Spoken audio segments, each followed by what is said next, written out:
আসসালামু আলাইকুম প্রিয় দর্শক, স্বাগত জানাচ্ছি কিভাবে শিখবে ইউটিউব চ্যানেলের আরও একটি নতুন ভিডিওতে। বন্ধুরা, আজকের ভিডিওতে আমরা খুব গুরুত্বপূর্ণ একটি বিষয় দেখব, যে বিষয়টা হচ্ছে গুগল শিটে খুবই মজাদার একটা ফিচার আছে, সেটা হচ্ছে গুগল ট্রান্সলেট। অর্থাৎ যে কোনো ভাষার লেখাকে আপনি যে কোনো ভাষায় ট্রান্সলেট করে নিতে পারবেন। তো সেটা আমরা কিভাবে করব? বন্ধুরা, এই ফর্মুলাটির নাম হচ্ছে গুগল ট্রান্সলেট ফর্মুলা। এটা আমরা কিভাবে করব সেটাই এখন আমি আপনাদেরকে দেখাবো। আমি গুগলের একটি স্প্রেডশিট এখানে ওপেন করেছি। এখানেই আমি আপনাদেরকে দেখাবো কিভাবে আমরা যে কোনো ভাষাকে আমাদের ইচ্ছে মতন যে কোনো ভাষায় ট্রান্সলেট করতে পারবো। বন্ধুরা, আমি এই সেলের মধ্যে ইংরেজি ভাষায় একটি সেন্টেন্স লিখতেছি এবং এই ইংরেজি ভাষার সেন্টেন্সটিকে আমি বাংলা ভাষায় ট্রান্সলেট করে দেখাবো। আর এভাবেই আপনি যে কোনো ভাষাকে যে কোনো ভাষায় ট্রান্সলেট করতে পারবেন।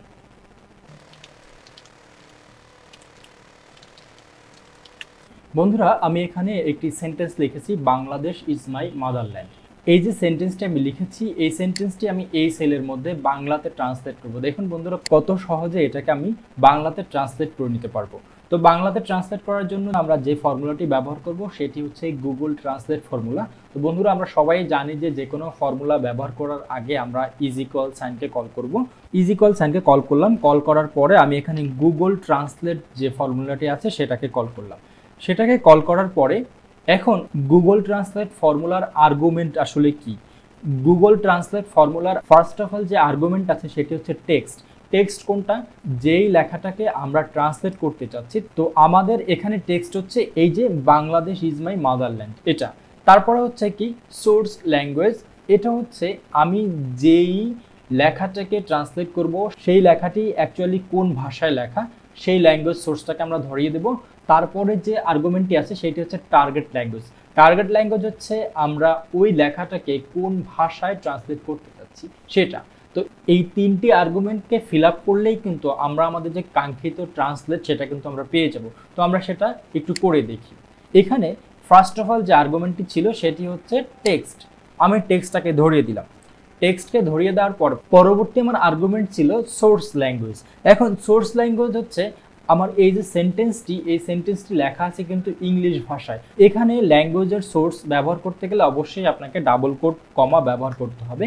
আমি একটি ডাবল কোট কমা দিলাম এবং ডাবল কোট কমা দেওয়ার পরে আমার এই যে সেন্টেন্সটি লেখা আছে ইংরেজিতে, সুতরাং আমি এখানে ইএন দিয়ে দিব।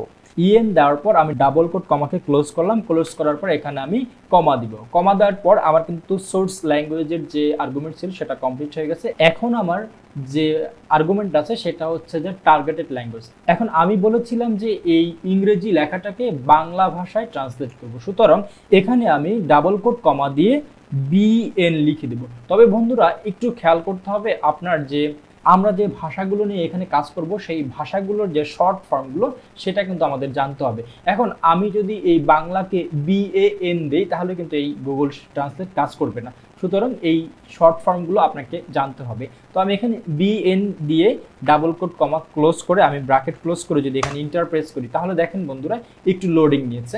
লোডিং নিলেও কি হলো, এখানে কিন্তু আমার যে লেখাটি ছিল বাংলাদেশ ইজ মাই মাদারল্যান্ড এবং সেই সেন্টেন্সটির কিন্তু যে বাংলা ট্রান্সলেট বাংলাদেশ আমার মাতৃভূমি সেটা কিন্তু এখানে চলে আসছে। এখন বন্ধুরা, ধরুন আমি এই বাংলাদেশ ইজ মাই মাদারল্যান্ডের এখানে এই সেন্টেন্সটাকে চেঞ্জ করছি। এখানে আমি লিখলাম ফিশ লিখলাম। দেখেন বন্ধুরা, এখানে কিন্তু মাছে পরিবর্তন হয়ে গেছে। ইভেন এখানে যদি আপনি কোনো মানুষের নাম লিখেন সেই মানুষের নামটি কিন্তু এখানে বাংলাতে ট্রান্সলেট হয়ে যাবে। ধরুন আমি এখানে লিখলাম বেলাল হোসেন লিখে এন্টার প্রেস করলাম, তাহলে দেখেন আমার কিন্তু এই বেলাল হোসেন নামটাও এখানে বাংলাতে কনভার্ট হয়ে গেছে।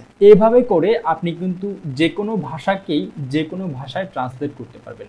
তো আশা করি বন্ধুরা ভিডিওটি দেখে ভালো লেগেছে। যদি এই ভিডিওটি দেখে আপনার ভালো লেগে থাকে অবশ্যই এই ভিডিওটিতে একটি লাইক দিবেন এবং আপনার সুন্দর একটি মতামত এই ভিডিওর কমেন্ট বক্সে দিয়ে যাবেন। আর আমি এই কথাটি সবাইকেই রিকোয়েস্ট করে বলি, আপনি যদি আমার চ্যানেলে নতুন হয়ে থাকেন তাহলে অবশ্যই সাবস্ক্রাইব বাটনটিতে একটি ক্লিক করবেন এবং পাশে থাকা যে বেল বাটনটি আছে সেটিতে একটি ক্লিক করবেন। তাহলে আমার চ্যানেলে যে নতুন নতুন ভিডিওগুলো আসবে সেই ভিডিওগুলোর নোটিফিকেশন আপনার ইউটিউব চ্যানেলে চলে যাবে। তো বন্ধুরা, পরবর্তী ভিডিও দেখার অনুরোধ রেখে এখানে শেষ করছি। সেই পর্যন্ত সবাই ভালো থাকুন, সুস্থ থাকুন, ভালো কাজের সাথে থাকুন। আল্লাহ হাফেজ।